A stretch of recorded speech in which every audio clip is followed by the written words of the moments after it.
Hi everybody, it's Daniel with funukuleleprojects, and I have a really neat project to share with you today. This is my Islander MST-4, and those of you that remember the video from last year will recognize it looks totally different. That's because it's been redone again. And as you know from the title, and from what you can see in the video, there's something down on the bottom. That's a sea turtle. What happened was, not long after I did the video, I was playing my Islander, and I noticed that while the finish buffed fine and it cured fine, it wasn't quite as hard as I would have liked it to be. And the company had mentioned, well, try putting the finish in the ukulele in the sun, see if the sun can help harden the finish a bit. And so I did that on a particular day. However, the day that I did that, I forget what exactly was going on, but it had something to do with the grandkids. We were asked to watch them for a while, and so all my focus was on the grandkids and having fun with them and whatnot. And so I completely forgot that my Islander was outside. It was one of the hotter days of not the summer that just ended, but a year ago, like shortly after I did the video. It was one of the hotter days of that year, and so it really just didn't destroy the instrument in terms of playing, but in terms of the finish and everything, it really hurt the instrument. It dried it out so much being in the sun. We're talking the hotter part of our backyard. If it's 100, say 5 in the neighborhood, our backyard, because of the reflected heat, will easily be pushing 110, and that's where this was sitting. So the wood shrunk, and it pulled away from the binding right here and a little bit over here on the upper bout. It did the same on the lower bout, and so I had to fix that. In addition to that, when I'd fixed it, the finish, it didn't really make the finish a lot harder, and I had to do touch-up now on the finish.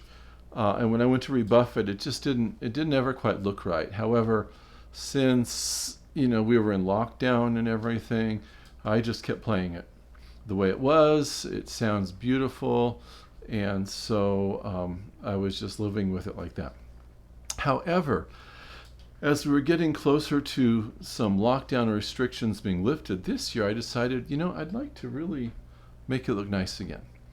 And the only way to really do that would be, in this case, I needed to strip it and start from scratch again. That became much harder than one would think. The UV sealer that I had used was impervious to just about anything. I even called the manufacturer, and they just said, use straight acetone on it, you'll dissolve it. Didn't work. I literally took roughly about a month just to strip the top, working a couple hours a night, using the different chemicals that I had available to me that could do the stripping, that wouldn't ruin the celluloid. And even at that point, I actually had to be mixing a couple different removers. I won't go into all that. I will do a video on stripping instruments, although this was sort of like the exception, not the rule. And the one thing that was the rule is you don't ever force anything when you're dealing with an acoustic instrument. It's not like stripping a solid instrument. You don't want to force it there. When you're stripping things, you can put gouges in wood and stuff, but you're dealing with a delicate instrument, and if you push too hard, you ruin the instrument. And in this case, I just had to take my time, and it took a long time. As I said, it took a month. Once it was completely stripped, then you could see the old areas where the repair was done from the damage. Those of you that have never seen that video, I'll put a link in the description of this video to the video that talks about what happened to this poor instrument originally. And it has photos. That video has photos of just how badly damaged it was.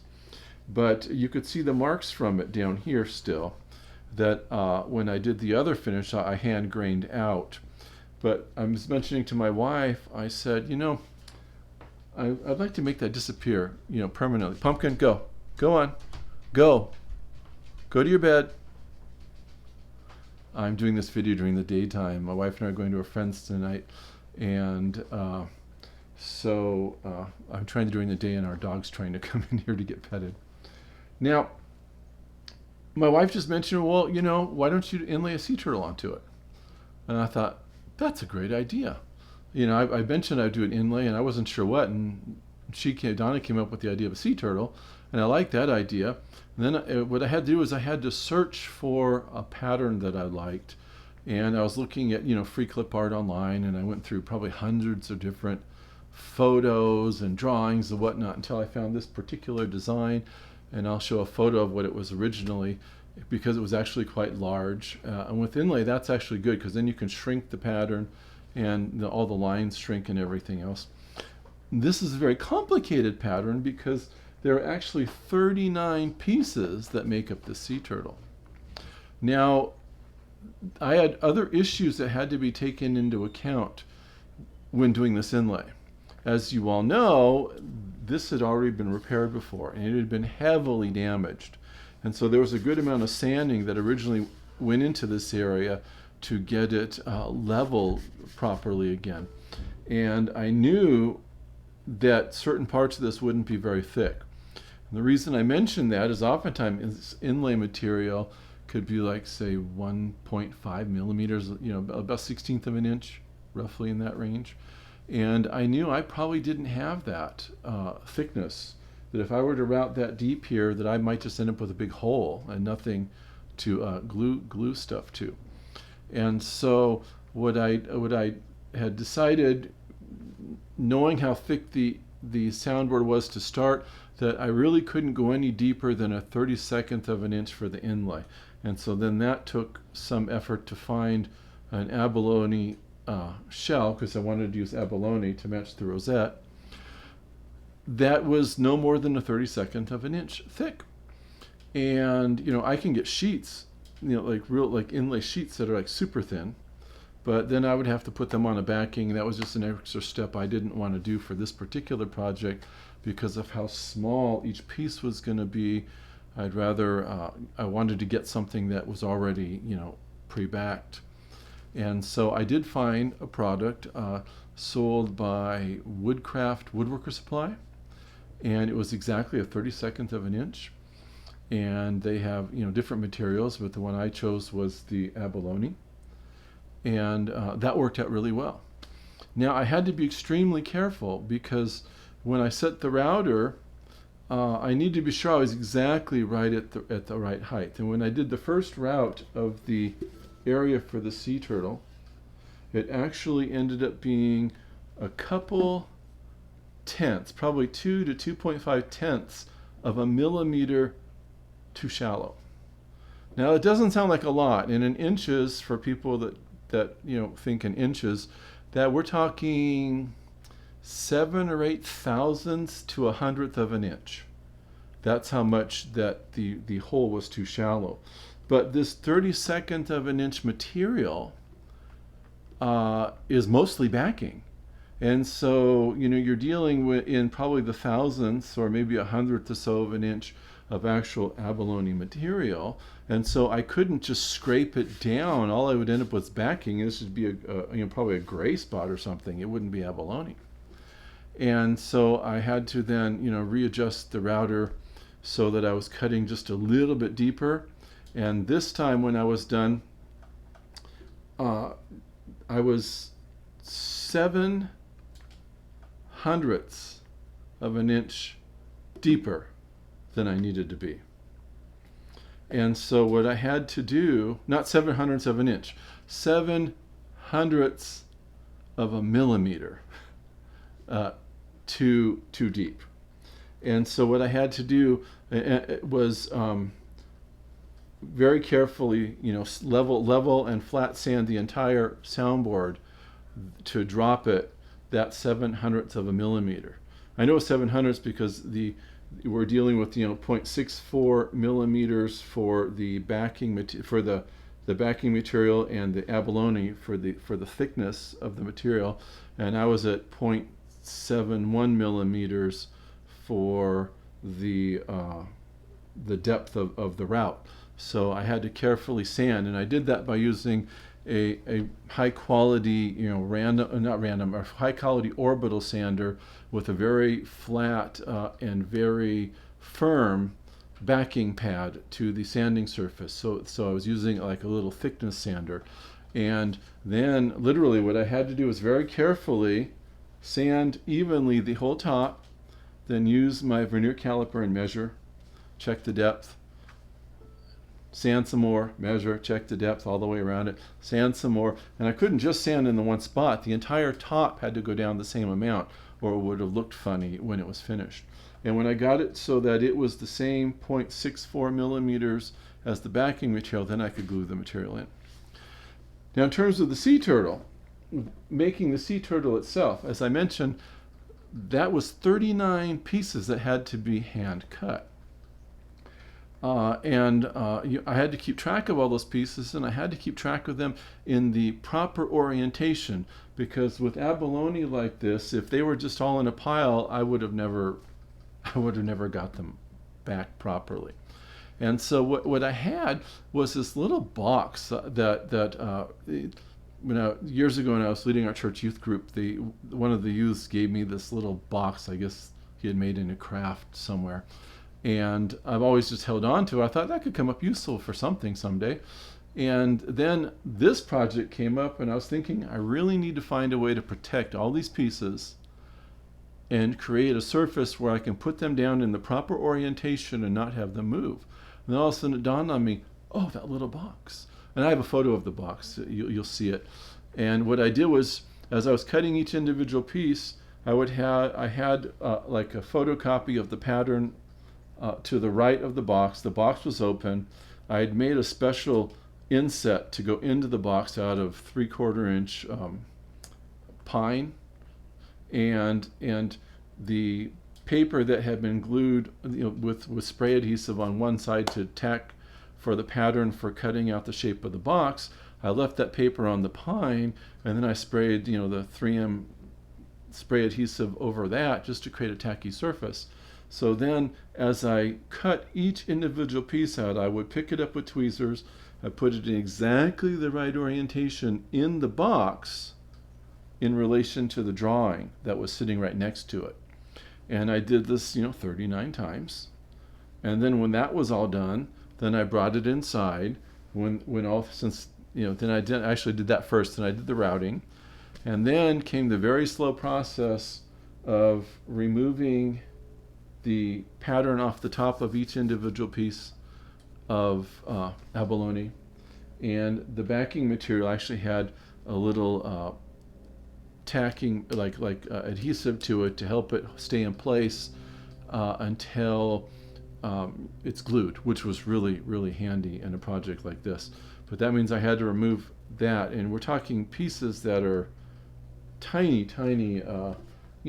Some of the smaller pieces are maybe an eighth is 2/16, so 3/16 of an inch across, and maybe 3/16 of an inch long. But they're shaped, so they're not like squares, but they're that small. And so I had to very carefully remove all the paper from everything. It was one of those things that once you start, you don't stop until it's done, because you don't want to lose anything. You have to put everything in place, and it's just sitting in place, just lightly sitting there until all the pieces are in, and then glue can be put in, into the pattern to hold it down. But that's basically what was done. And so I started, for me personally, I just started at the back and worked my way up and around until I had the whole shell in, the fins in, the head, and you'll see close-ups. I'll put close-ups of the sea turtle. And then came the finish. I mentioned to my wife and my friends I wanted to make this green, but not like green like you see in like the bright green ukuleles that you can barely see the wood through. I wanted more of just a hint of green, and what I wanted to do was create a look to where it looked like you're looking into the water, that you're not seeing a sea turtle on the top of the soundboard, but rather you're seeing a sea turtle swimming under the water that's on top of the soundboard. And I spent many, much of not just my youth, but into adult years, body surfing, boogie boarding, and whatnot. And so I wanted to be a little artistic with the finish too. So not only did I give it this green tint that in some light doesn't look green at all. I'll just move it on, I don't have no idea how the camera is going to be picking different things up. But I wanted it to be that in some light you can see the sea turtle, and in other light it just disappears. And so that's why I decided to go with the satin finish. But I gave a very, very slight, you could say almost micro texture to the finish. And I did that by spraying a very, very light coat just on the wet side of like a dry spray coat. And if it was dry spray, it would feel rough and everything. This is smooth. There's no overspray feel anywhere, and I've never done any rubbing on this. It was just very careful spraying to get this effect. And the reason I wanted to do that is because if you've ever spent time at the beach, those of you that have spent time surfing, waiting for waves, body surfing or boogie boarding and waiting for waves, you know the water isn't, it's not like a lake that's still and you see perfect reflections. There are little tiny peaks from the wind and from the waves and from splashes and whatnot that are sparkling constantly as you're looking out. Now, especially here in Southern California, I'm looking west, and as the sun is setting in the afternoon, and it just magnifies all of that. And so I really wanted to capture that on the surface, and that's why I left the grain on the top more open grain. One thing I didn't mention was I never did strip completely the sides. I'd still be stripping this instrument. What I did for the sides was I sanded the finish back. I used 120 sandpaper, very carefully sanded, just to get the finish all the way back down to the sealer for the most part. And then I put, once this was stripped, before I put the green on it, I did put some stain. It was like a yellow or a golden oak stain over the finish and a very light glaze on the body so that it would blend the colors and would also enable the tints that I was putting in the clear to create a green look and not just a brown look because of the natural red in the mahogany. I needed to make the wood have a yellow tint to it. And so when I was done there, the last thing I did was up at the headstock. I did the same spray treatment, but I just gave a little more of a mist over it because I wanted to duplicate something from that once again, back to my body surfing days and my boogie boarding days. When you're sitting there and it's a day where you've got good, decent waves, if you're waiting for the bigger waves, the smaller ones are breaking up front, and you're waiting for the bigger, better waves to show up. And if you're looking towards shore, there's this certain look that you get, especially when the sun is behind you and it's lighting up all the drops. As the wave hits and splashes and it goes up, there's a moment that you're looking through the shore, through the sparkle of the drops. And I really wanted to create that look on the headstock for the island that's up here. Because my idea with this is that the sea turtle is swimming along the ocean and the strings represent the current that's going to take it inland and it's swimming up to the island. And so if it had its head out of the water, it's just going to be barely out of the water, and it would see the island, it would see the splashes and the sparkles and whatnot. It also reminds me of what was a big part of my youth. So that's the instrument. This is my Islander. Now it gets taken care of extremely carefully. I don't want to have any more accidents happen to it. It sounds as wonderful as ever. Actually, since I redid the top, I decided, I could take the soundboard just a little thinner to keep the sparkle and just enhance the warmth. And it did just that. I'll play a couple songs. I mentioned in the other video that one of the things I really like about this instrument is I just love the sound of the C string. And that's so important on a high G.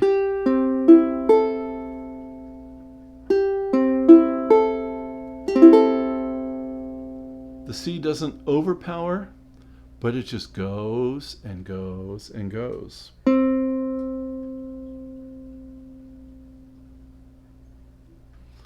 And that's so nice because there's so many songs when playing classical pieces, I'm playing chord melody arrangements where you want that C to be either like the counterpoint, like sort of like it'll be playing like you'll be plucking at different points, like a little bass line, or it'll be like a droning note.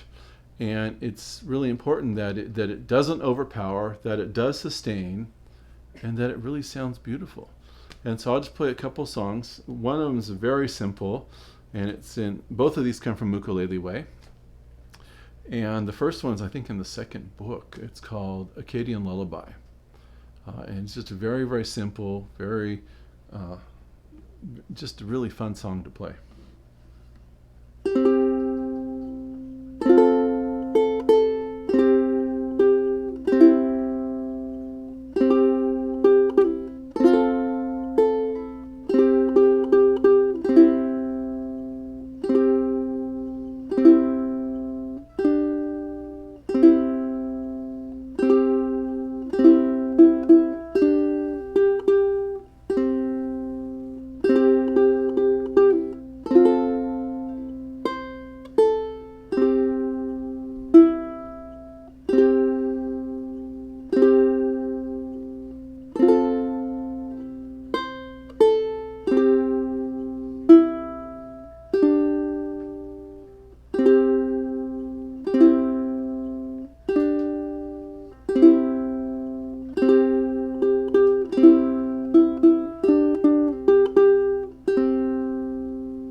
It's actually that song that caused me to fall in love with this instrument as a high G. When I originally bought it, it had a low G on it.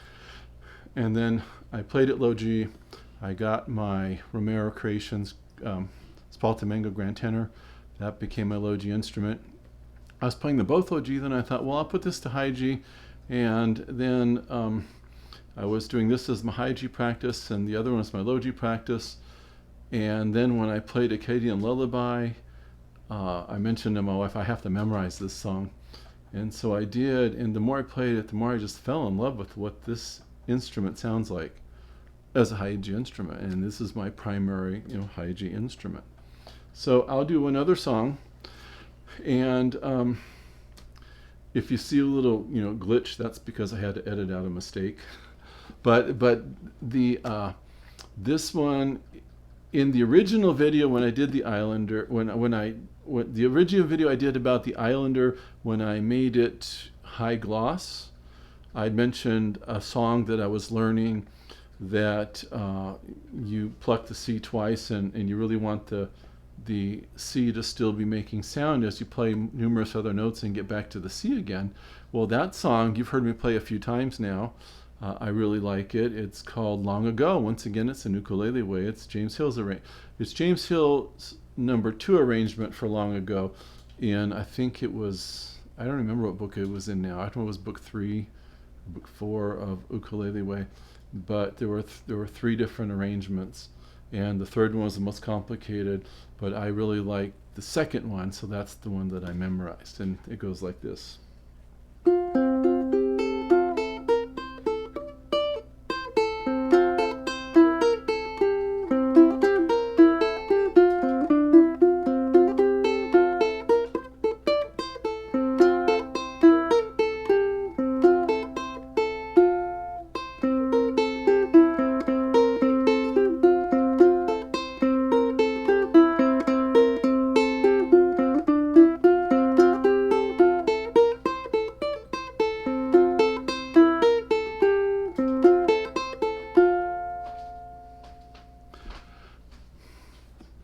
Know that I just love the sound of that song.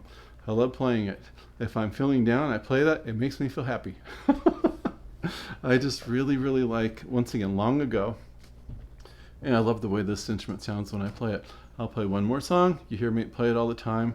And it's my own arrangement for Sonoe. And the reason I like to play that, once again, is it moves up the fretboard. And you can hear what this sounds like as, I move up the fretboard a little with it.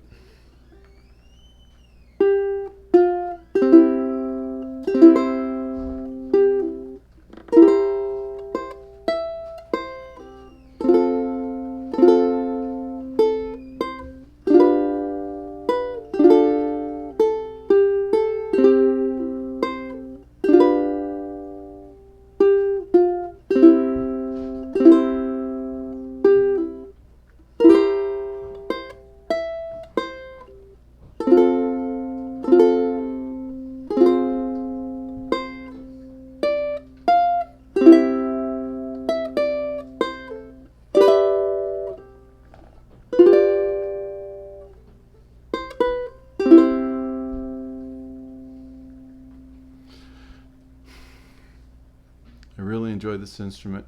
This and my Tomas are my two most responsive instruments. This one's been so heavily customized. This video was about the inlay. I did a lot of other things to this that you can see in the video I did before.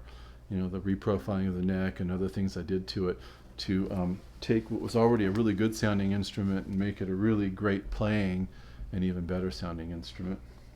It's my Islander MST-4. It's been customized again, and this time I hope that it doesn't ever have another accident. Anyway, thanks for watching. Stay safe, stay safe, stay healthy. I'll see you in the next video.